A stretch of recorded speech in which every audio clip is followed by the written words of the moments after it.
안녕하세요. 오늘 예배에 오신 여러분을 진심으로 환영합니다. 저 오면서 밖에 눈사람 보셨나요? 네, 이제 정말 크리스마스, 성탄절이 다가왔다는 사실을 좀 더 느끼게 되는 것 같고, 정말 2024년에 한 해가 끝나간다는 생각도 점점 들어가는 것 같습니다. 연말을 준비하면서, 그리고 또 새로운 한 해를 준비하면서 그 속에서 주님 잃지 않고 계속 나아갔으면 좋겠습니다. 다 같이 사도신경으로 우리의 신앙을 고백하며 나아가겠습니다.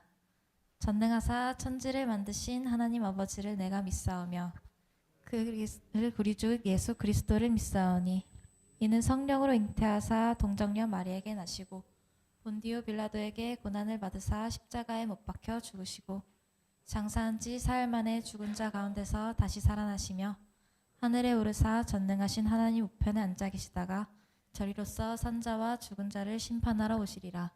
성령을 믿사오며 거룩한 공예와 성도가 서로 교통하는 것과 죄를 사하여 주시는 것과 몸이 다시 사는 것과 영원히 사는 것을 믿사옵나이다. 아멘. 다 같이 찬양으로 나아가겠습니다.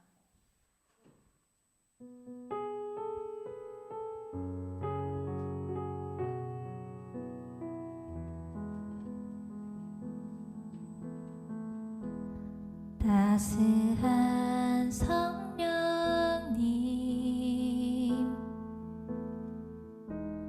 마음으로 보내 내 몸을 감싸며 주어지는 평안함 만족함을 느끼는 따스한 성령님 따스한 성령님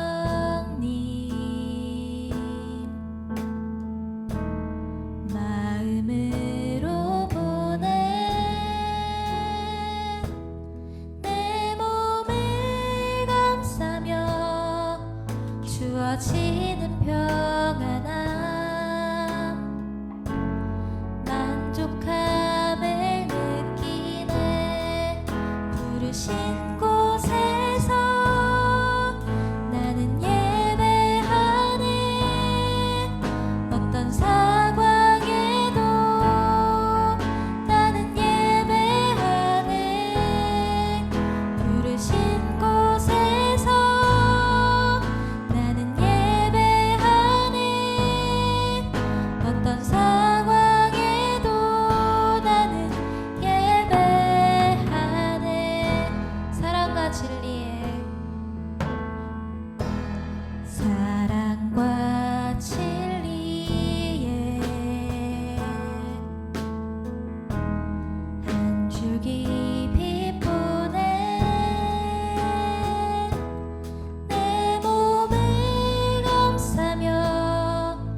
주어지는 평안함 그 사랑을 부르신 곳에서 나는 예배하네 어떤 상황에도 나는 예배하네 부르신 곳에서 나는 어떤 상황에도 나는 예배 다시 한번 고백하겠습니다. 부르신 곳에서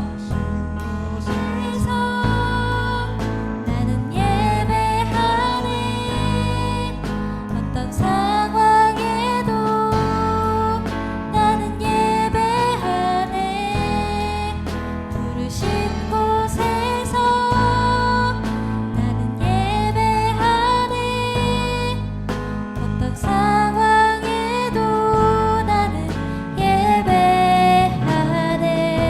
내가 걸어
이제부터는 다 같이 일어나서 박수 치면서 찬양하겠습니다.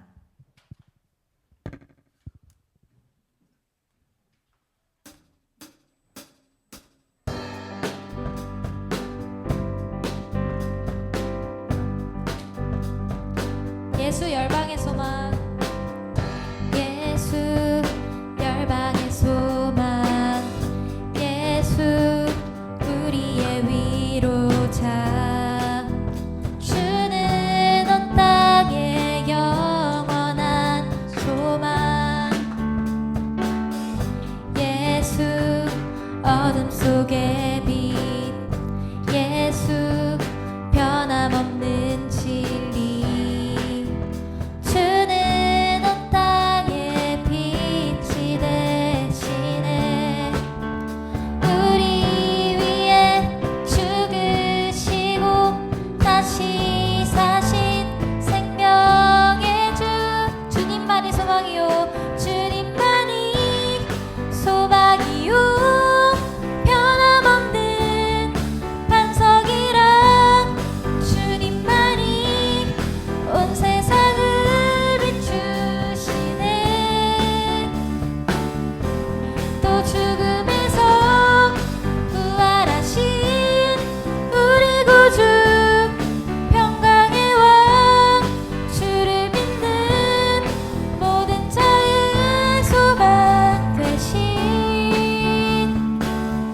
주를 믿네. 처음부터 찬양하겠습니다. 예수 열방의 소망, 예수 열방의 소망, 예수 우리의 위로자, 주는 온 땅의 영원한 소망, 예수 어둠 속의 빛, 예수 어둠 속의 빛, 예수 변함없는 진리, 주는 온 땅의 빛이 되시네. 우리 위에 죽으시고 다시 사신 생명의 주, 우리 위에 죽으시고 다시 사신 생명의 주, 주님만이 소망이요, 변함없는 반석이라, 주님만이 온 세상을 비추시네. 또 죽음에서 부활하신 우리 구주, 평강의 왕, 주를 믿는 모든 자의 소망 되신, 주님만이 소망이요, 주님만이 소망이요, 변함없는 반석이라, 주님만이 온 세상을 비추시네. 또 죽음에서 부활하신 우리 구주, 평강의 왕, 주를 믿는 모든 자의 소망 되신, 주를 믿네. 우리 주님은 우리 어둠 속에서 빛으로 비춰주십니다. 같이 빛으로 비추시네 찬양하겠습니다.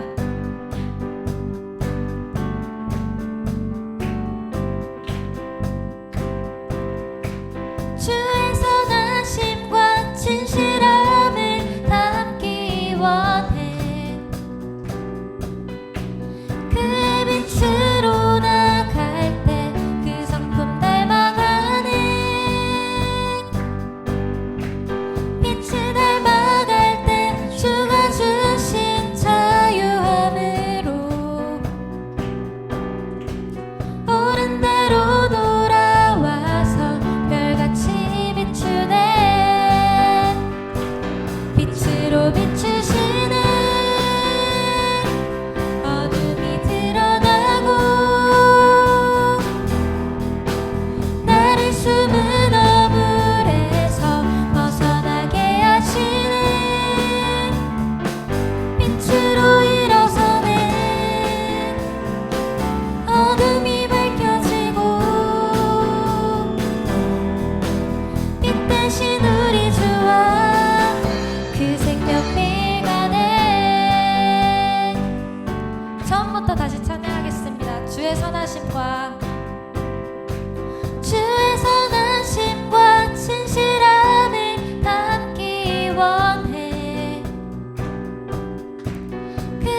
빛으로 일어서네. 어둠이 밝혀지고 빛 대신 우리 주와 그 생명길 가네. 주님께 영광의 박수 올려드리겠습니다.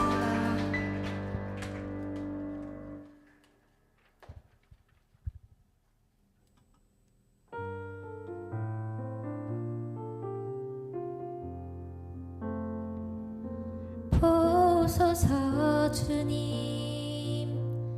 나의 마음을 선한 것 하나 없습니다. 그러나 내 모든 것 주께 드립니다. 사랑으로 안으시고 날 새롭게 하소서. 보소서 주님, 나의 마음을 선한 것 하나 없습니다. 그러나 내 모든 것 주께 드립니다. 사랑으로 안으시고 날 새롭게 하소서. 주님 마음 내게 주소서. 내 아버지 주님 마음 내게 주소서. 나를 향하신 주님의 뜻이 이루어지도록 주님 마음 내게 주소서. 처음부터 찬양하겠습니다.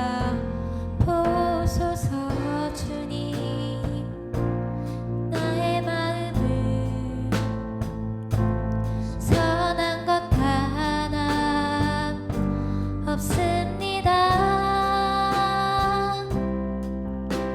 그러나 내 모든 것 주께 드립니다. 사랑으로 안으시고 날 새롭게 하소서.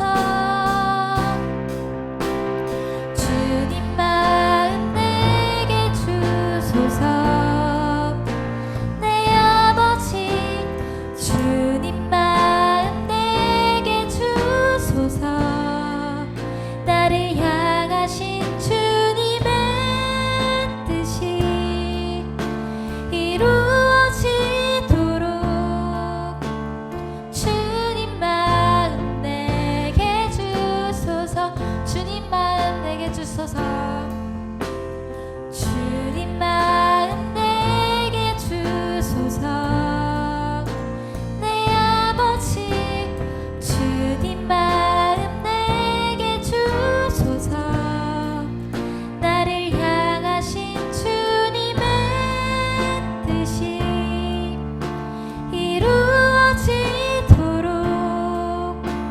주님 마음 내게 주소서. 내게 사랑을 가르치소서.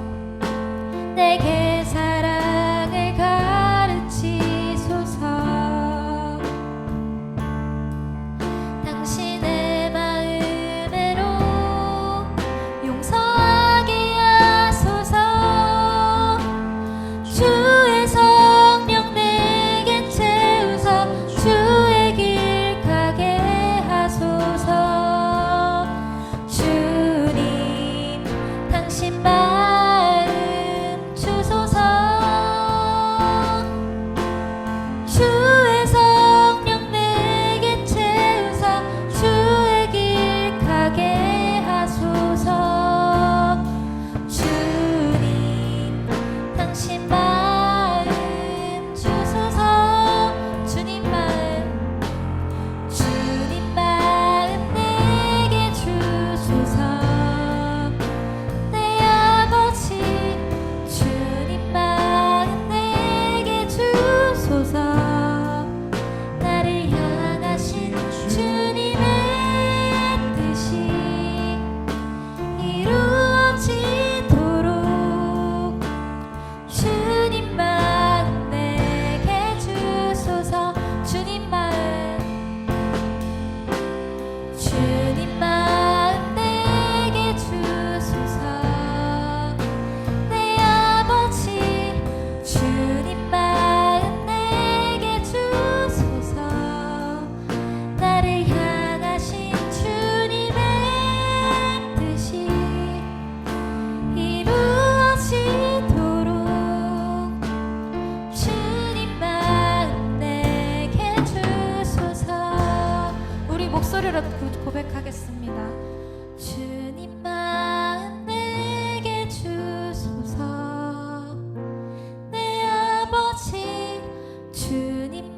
것을 우리가 더욱 이해하고 알아갈 수 있도록 주님께 나아가면서 기도하겠습니다.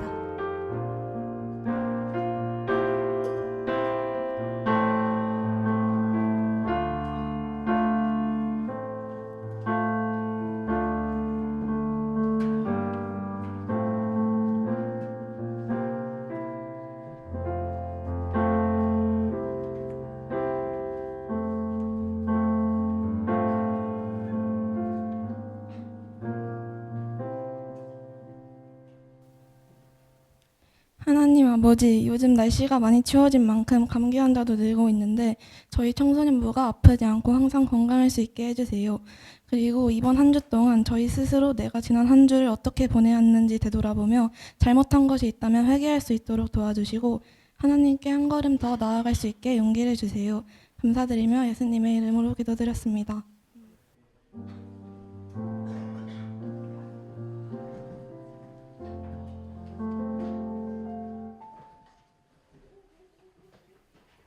네, 하나님께서 오늘 우리에게 주신 말씀은 누가복음 4장 28절로 30절까지입니다. 누가복음 4장 28절로 30절까지 말씀입니다.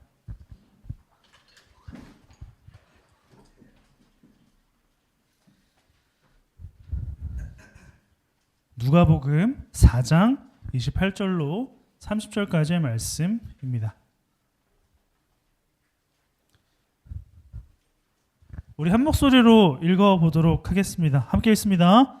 시작. 회당에 모인 사람들은 이 말씀을 듣고서 모두 화가 잔뜩 났다. 그래서 그들은 들고 일어나 예수님을 동네 밖으로 내쫓았다. 그들의 동네가 산 위에 있으므로 그들은 예수를 산 벼랑 끝까지 가서 거기에 밀쳐 떨어뜨리려고 하였다. 그러나 예수께서는 그들의 한가운데를 지나가서 떠나셨다. 아멘. 우리 잠깐 드려진 예물 위해서 기도하겠습니다. 하나님 감사합니다. 우리를 구원해 주시는 감격만으로도 우리는 주님께 모든 것을 드려야 하지만 주님 작은 것 주님께 드립니다. 이 작은 것이 주님께서 보시기에 합당할 수 있도록 도와주시고 이 물질과 우리의 시간과 마음이 쓰이는 곳에 하나님의 마음이 닿도록 도와주시옵소서. 예수님의 이름으로 기도합니다. 아멘. 여러분, 그 그렉 벤슨이라는 미국의 코미디언이자 배우가 있습니다. 10년 전에 봤던 영상인데 갑자기 생각이 났어요.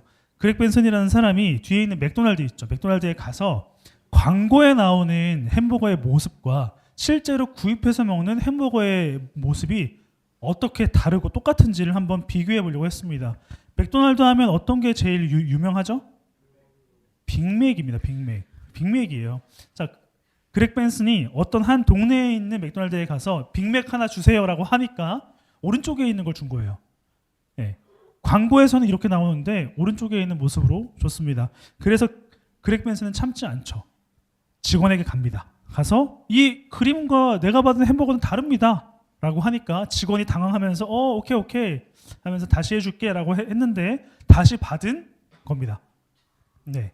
그러니까 첫 번째는 이런 거를 줬는데 두 번째는 그나마 좀 비슷한 모양이 된 것입니다.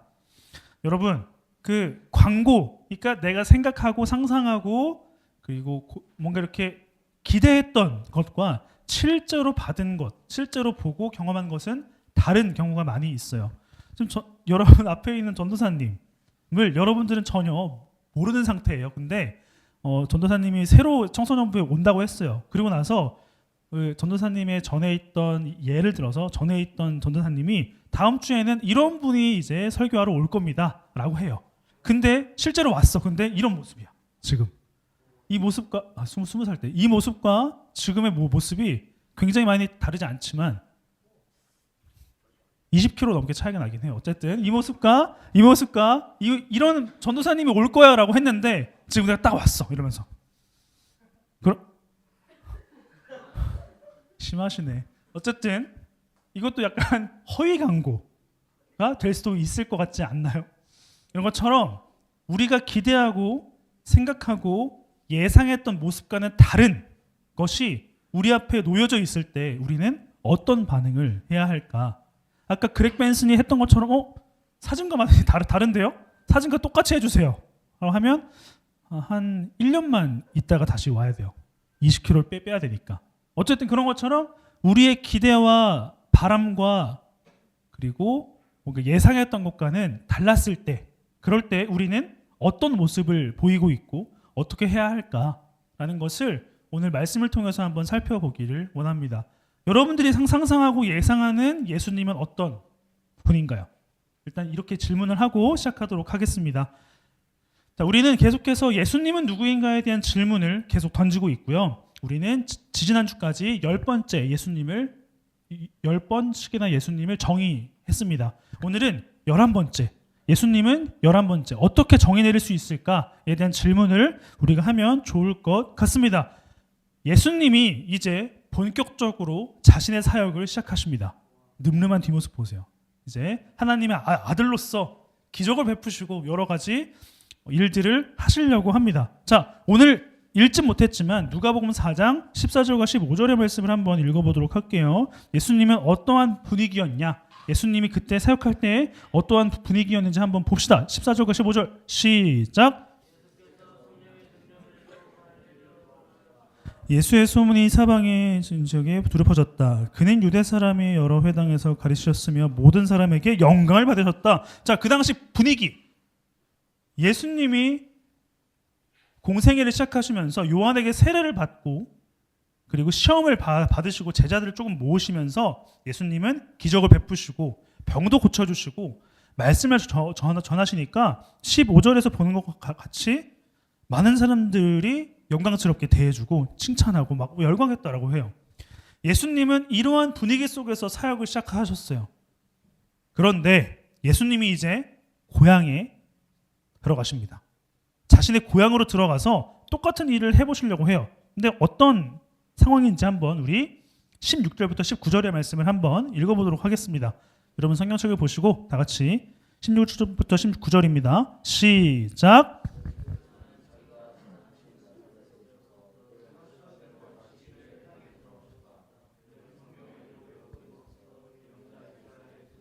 은혜받아서 그것을 표시어 이런 말씀이 있는데 하셨다. 주님의 영이 내게 내리셨다. 주님께서 내게 기름을 부으셔서 가난한 사람에게 기쁜 소식을 전하게 하셨다. 주님께서 나를 보내셔서 포로된 사람들에게 해방을 선포하고 눈먼 사람들에게 눈뜸을 선포하고 억눌린 사람들을 풀어주고 주님의 은혜의 해를 선포하게 하셨다. 아멘. 자, 예수님은 자신의 고향에 가셔서 말씀을 읽으시는데 어떤 말씀이냐면 이사야를 통해서 하나님이 하신 말씀이에요. 언젠간 나의 구원을 베풀 존재를 너에게 보낼 것인데 그 구원을 베풀 존재는 이러한 일을 할 거야 라고 합니다. 뭐예요? 눈이 먼 자는 눈을 뜨게 하고 가난한 자에게는 가난을 벗어날 수 있는 소식을 전하시고 그리고 이렇게 이렇게 억압된 사람에게는 해방됨을 선포할 것이다. 이 말이 무슨 말이냐면 앞에 있는 문장을 한번 읽어볼게요. 시작. 하나님께서 약속하신 죄와 사망으로부터의 자유.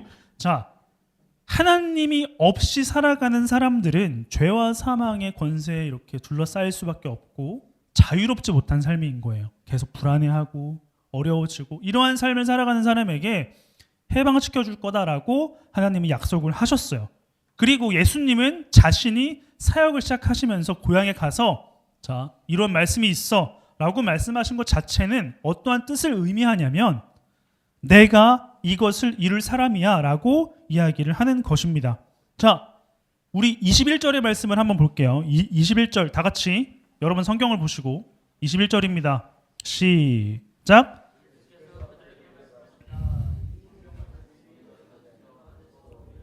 네, 뭐라고 해요? 예수님은 너희가 읽은 말씀이 나를 통하여 지금 이루어졌다라고 말씀을 하십니다. 무슨 말이에요?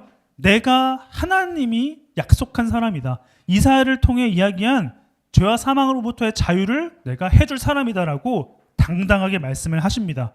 자, 예수님의 고향 사람들은 어떠한 반응을 보일까? 22절의 말씀을 볼게요.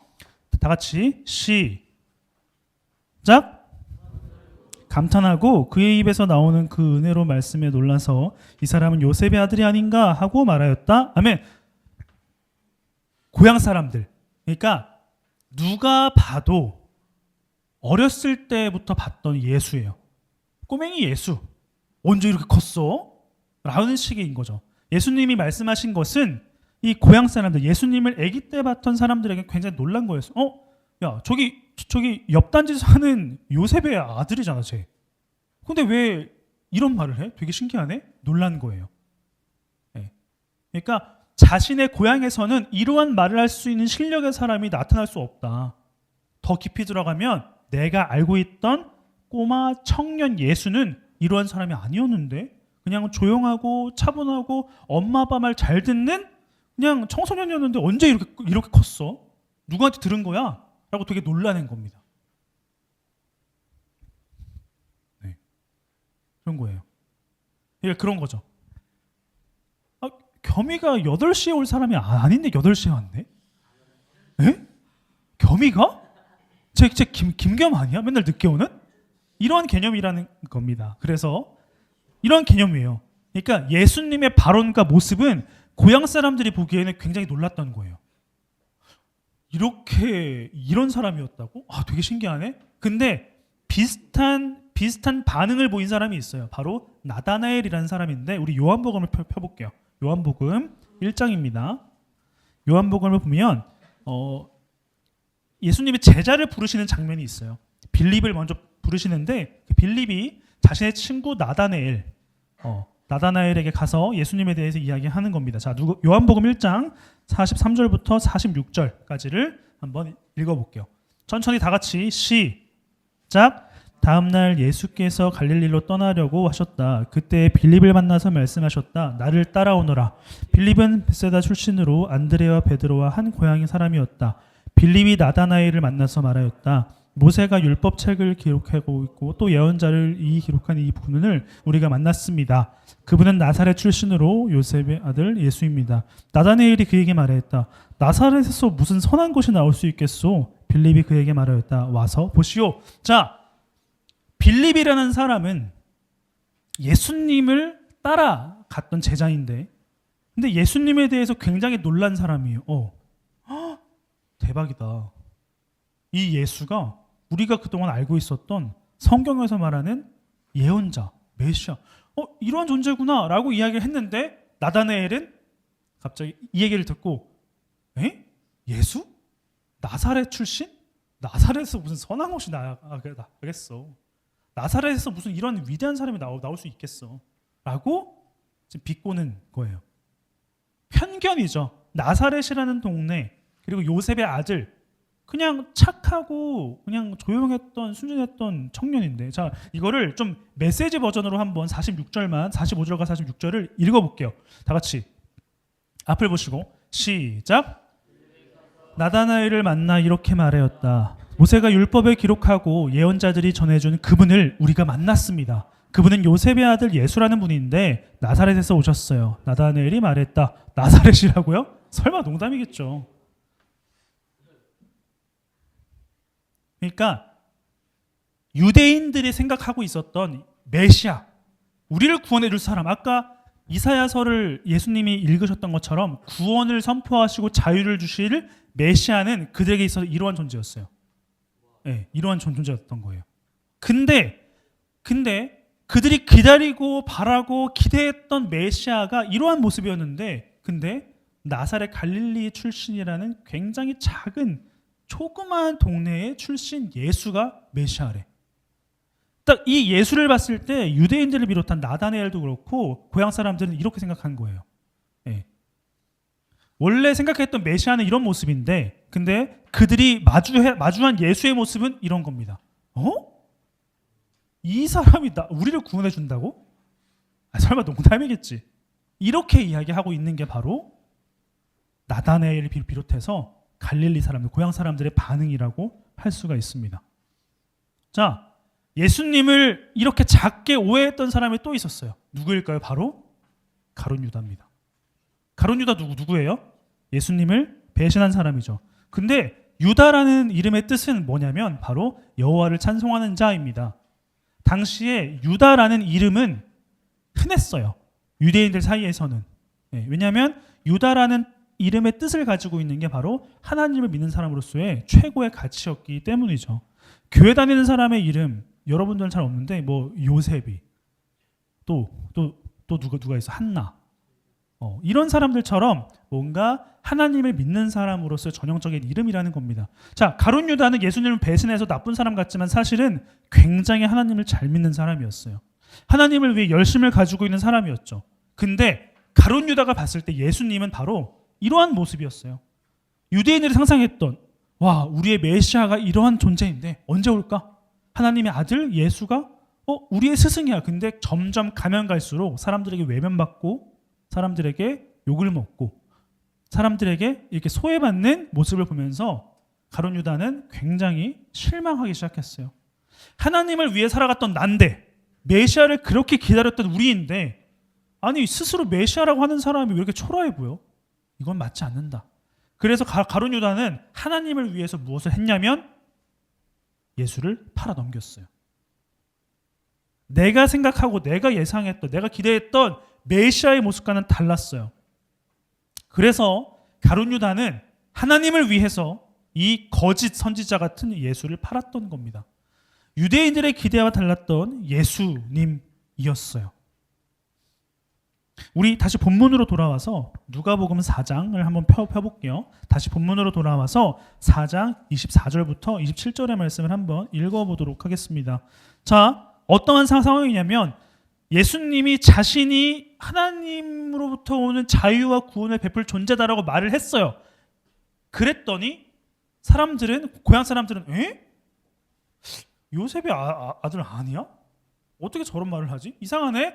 라고 믿지 못하니까 예수님은 이렇게 말씀하십니다. 24절부터 27절 다 같이 읽겠습니다. 시작. 예수께서 또 말씀하셨다. 내가 진정으로 너에게 말한다. 아무 예언자도 자기 고향에서는 환영을 받지 못한다. 내가 진정으로 너에게 말한다. 엘리야 시대에 3년 6개월 동안 하늘이 닫혀서 온 땅에 기근이 심했을 때에 이스라엘에 과부들이 많이 있었지만 하나님이 엘리야를 그 많은 과부 가운데서 다른 보내지 않으시고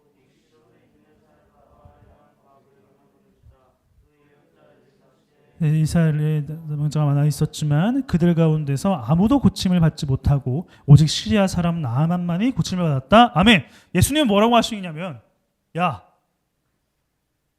잘 생각해봐. 너희들이 알고 있는 구약시대 잘 생각해봐. 하나님을 믿는 하나님의 백성들이 하나님을 믿지 못해서 어떤 일이 발생했냐? 구원을 받지 못했다. 하나님의 기적을 경험한 사람은 유대인들이 아니라 이스라엘 사람들이 아니라 이방인 여자 과부였고 병을 고침받은 사람은 유대인 너희들이 아니라 이방 사람 나아만 장군이었다. 하나님을 믿지 못하는 너희들이 바로 이러한 상태다라고 이야기를 하는 것이죠. 예를 들어서 전도사님이 빵을 먹다가 이렇게 묻었는데 전도사님이 알고 있는 휴지와 닦을 거는 곽티슈밖에 없어. 롤 휴지의 존재를 모르고 롤 휴지가 곽티슈랑 똑같은지는 상상을 못해. 그래서 이 두 개가 있어요. 근데 곽티슈가 눈앞에 보이지 않아. 그래서 전도사님은 곽티슈만 찾아다녀요. 롤 휴지가 여기 잔뜩 쌓여 있는데 곽티슈를 계속 찾아다녀. 아, 이거 묻은 거 닦아야 되는데 어떻게 뭘로 닦아야 돼? 하고 앞에 롤 휴지가 잔뜩 있는데 이러고 1시간 동안 전철을 타고 그냥 집으로 간 거예요. 마스크도 없이. 이게 바로 예수님이 지적하신 바로 고향 사람들의 모습이라는 겁니다. 메시아를 눈앞에 두고 이 메시아를 알아보지 못하는 어리석은 것들이라고 이야기하는 것이죠. 예수님은 어지럽게 시작하셨어요. 어지러워 하면서 말씀하고 계시는데 이때 사람들의 반응이에요. 야, 너희들은 구원이 앞에 있는데 구원을 받지 못하는 사람과 같다라고 하니까 사람들은 이렇게 반응합니다. 우리 28절과 29절을 함께 읽도록 하겠습니다. 시작. 회당에 모인 사람들은 이 말씀을 듣고서 모두 화가 잔뜩 났다. 그래서 그들은 들고 일어나 예수를 동네 밖으로 내쫓았다. 그들의 동네가 산 위에 있으므로 그들을 예수를 산 벼랑 끝까지 가서 거기서 밀쳐 떨어뜨리려고 하였다. 아멘. 사람들은 자신들이 구원받지 못하는 대상, 아무것도 모르는 멍청이라고 했던 예수님을 절벽에서 밀어버리려고 했습니다. 벼랑 끝에서 있었어요. 벼랑 끝에서 사람들이 여기 잔뜩 있어요. 자신을 밀쳐내고 있는 중이에요. 여기 벼랑 끝에까지 갔어요. 예수님 반응이 어땠을까요? 하늘 알았을까요? 난 날 수 있지롱 하면서 이렇게 했을까요? 우리 30절의 말씀을 보겠습니다. 30절 시작. 그러나 예수께서는 그들의 한가운데를 지나서 떠나셨다. 아멘. 좀 신기해요. 왜냐하면 당당하게 이렇게 가셨대요. 그러니까 절벽 끝까지 밀어붙이는 모든 사람들이 딱 있었어요. 벼랑 끝에서 떨어지기 직전인데 예수님은 갑자기 이렇게 지나가신 거예요. 벼랑으로 민 사람들에게. 왜 그러셨을까요? 예수님은 겁이 없으셨을까요? 예수님이 왜 이렇게 당당했는지를 이야기하기 전에 그 갈릴리 사람들은 왜 이렇게 열받았을까? 이렇게 왜 긁혔을까? 왜 그랬을까요? 약함, 부족함이 드러났을 때 사람들은 스스로의 거짓말을 합니다. 무슨 말일까요? 이 사람들은 긁혔어요.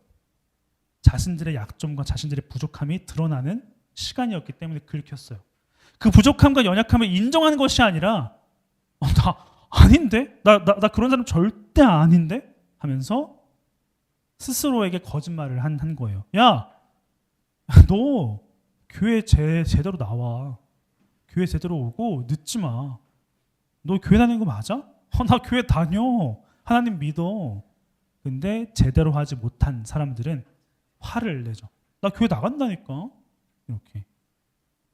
그리고 약간 제가 부모님한테 유일하게 화냈던 게 뭐냐면 처음이자 마지막으로 화냈던 적이 있어요. 청소년 시절에 공부를 해야 되는 상황인데 공부가 너무 하기 싫은 거예요. 근데 부모님이 잔소리 엄청 하고 있고, 근데 공부 여전히 안 하고 그냥 낙서하고 놀고 있는데 부모님이 들어와서 공부하라니까 하니까 전도사님이 공부하는 중이잖아. 왜 그래 자꾸 나한테. 내가 알아서 할게. 문 쾅 닫고. 뭐예요? 긁힌 거예요. 네. 내 약점과 부족함이 드러나니까 그것을 인정하지 않고 그냥 한 척 한 거죠. 스스로에게 거짓말한 거예요. 가짜의 삶이죠. 가짜의 삶입니다. 네. 갈릴리 사람들은, 예수님의 고향 사람들은 가짜의 삶을 살고 있었어요. 그에 반해 예수님은 당당했습니다. 당당했어요. 뭐야 넌? 뭐야? 하고 당당했어요. 예수님이 당당할 수밖에 없었던 이유가 무엇이었을까요?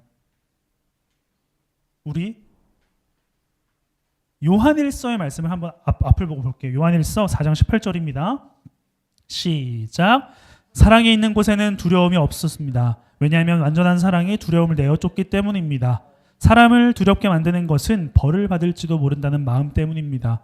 그러므로 두려움을 갖고 있는 사람은 사랑을 완성하지 못한 사람입니다. 아멘. 여러분, 사랑은 두려움을 없애버린대요.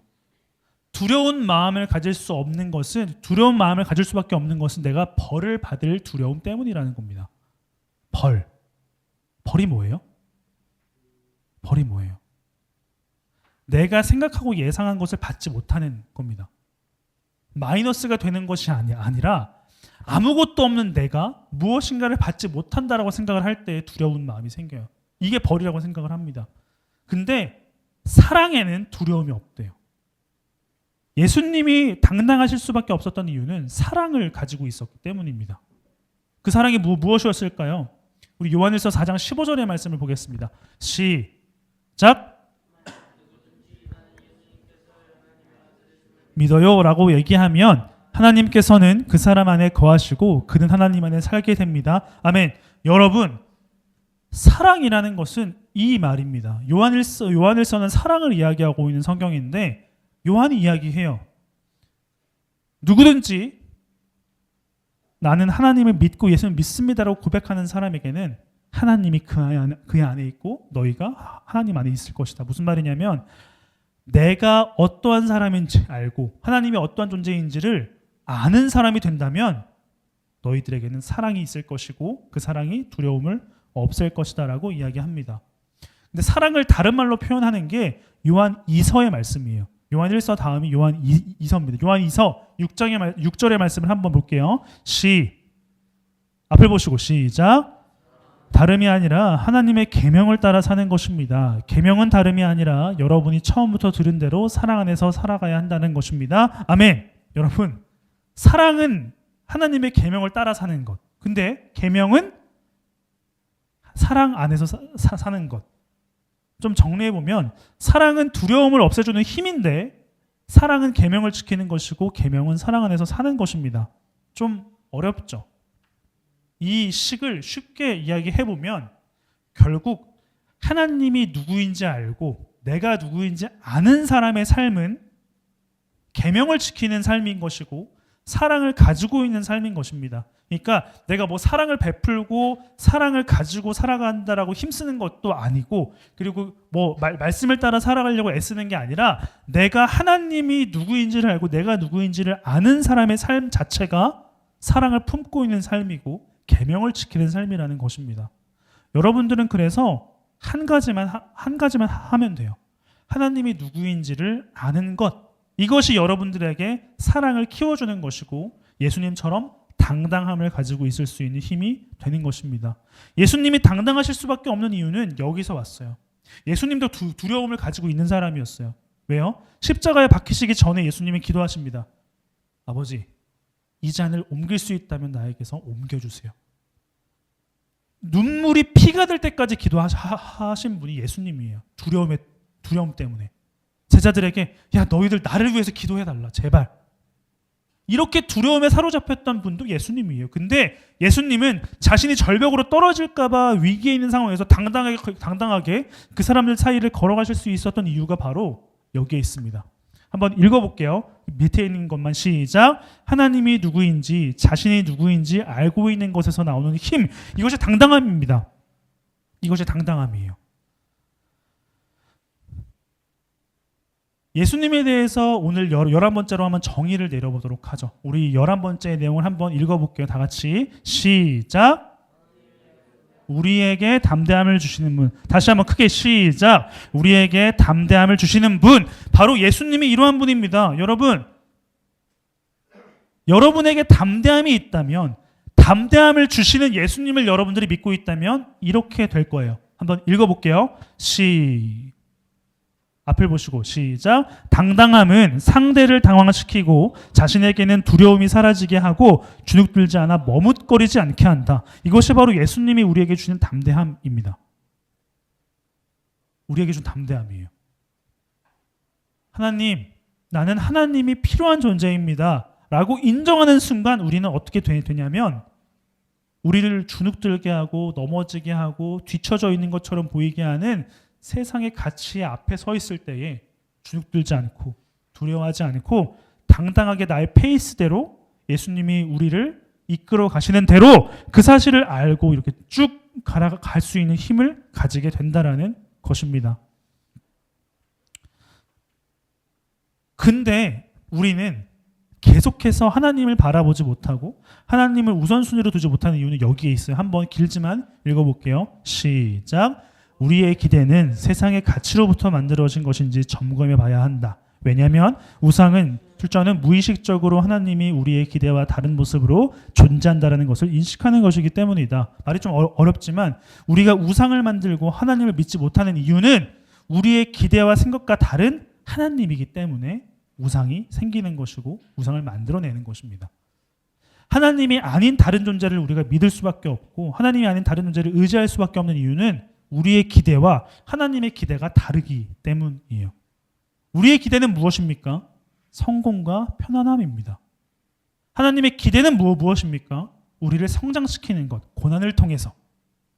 우리의 기대와 하나님의 기대가 다르기 때문에 우리는 하나님이 아니라 우리를 두려워하게 하는 세상에 더 무릎 꿇게 된다는 것입니다. 여러분들은 지금 어디에 무릎을 꿇고 있습니까? 어디에 등을 돌리고 있습니까? 하나님께 무릎을 꿇고 있습니까? 하나님 앞에서는 당당하지 않습니까? 내가 기도하는 대로 들어주지 않고 내가 기도하고 기대하는 대로 이루어주지 않는 하나님이 아니라 내가 한 만큼 보상을 받고 내가 한 만큼 칭찬을 받고 내가 한 만큼 편안하게 만들어주는 세상의 가치 앞에 무릎을 꿇고 있지는 않나요?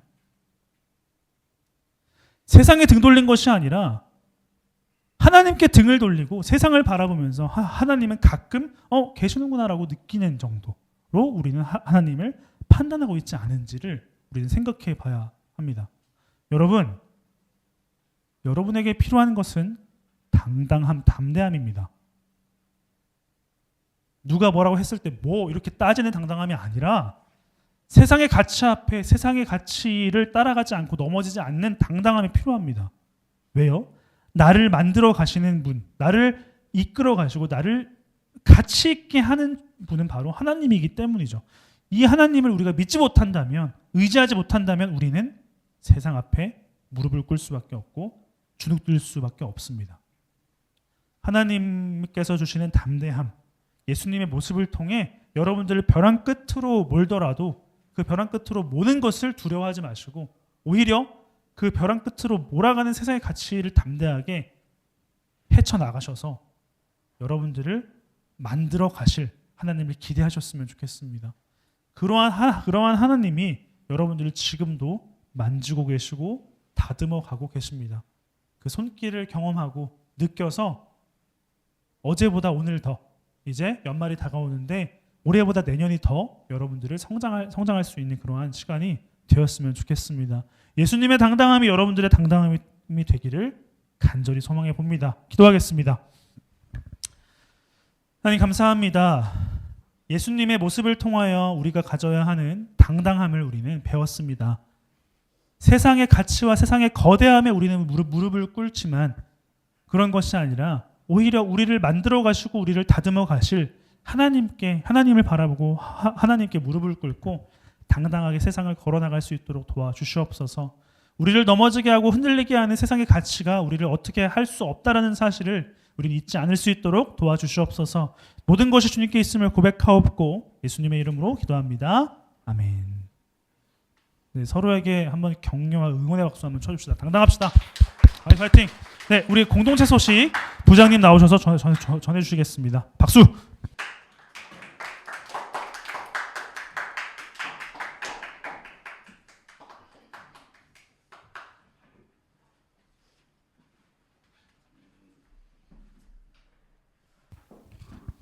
이제 커다란 두 가지 행사가 있을 텐데 하나는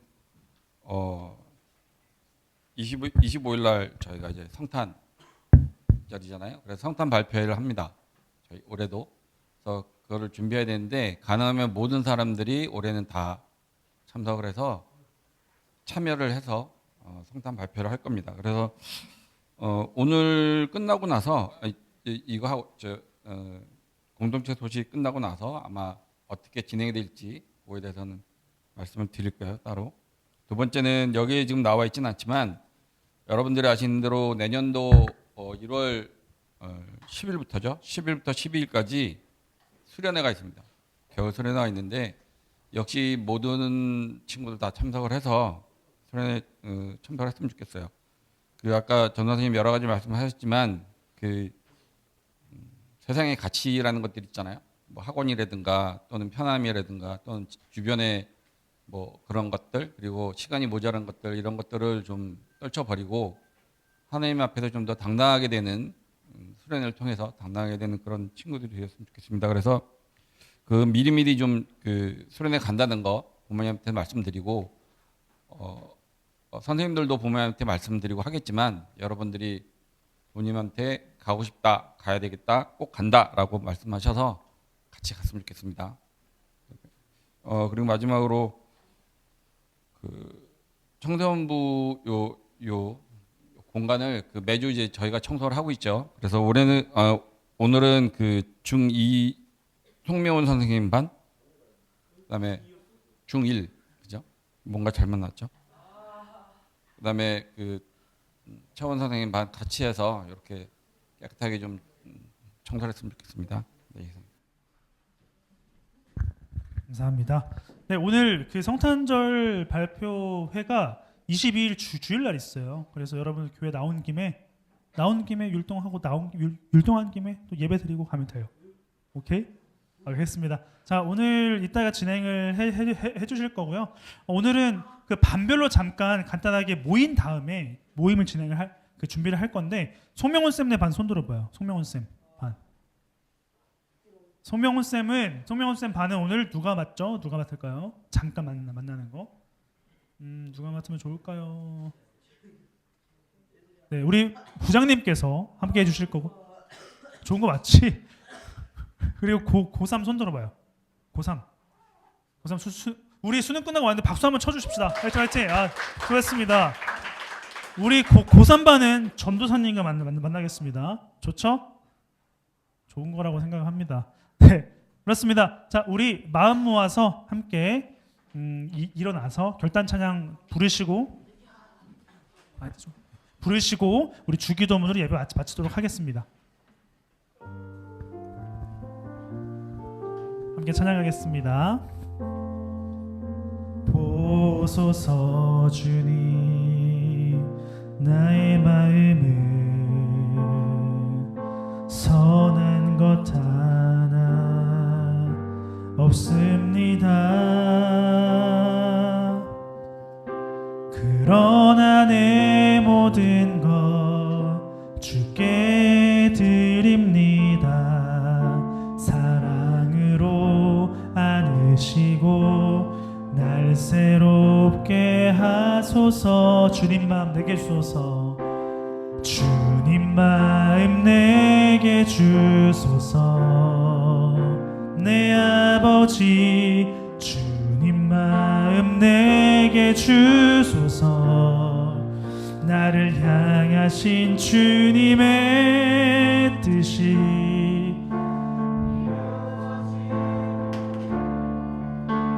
주님 마음 내게 주소서. 우리 주님이 가르쳐 주신 기도로 마치겠습니다. 하늘에 계신 우리 아버지여, 이름이 거룩히 여김을 받으시오며 나라가 임하시오며 뜻이 하늘에서 이루어진 것 같이 땅에서 이루어지이다.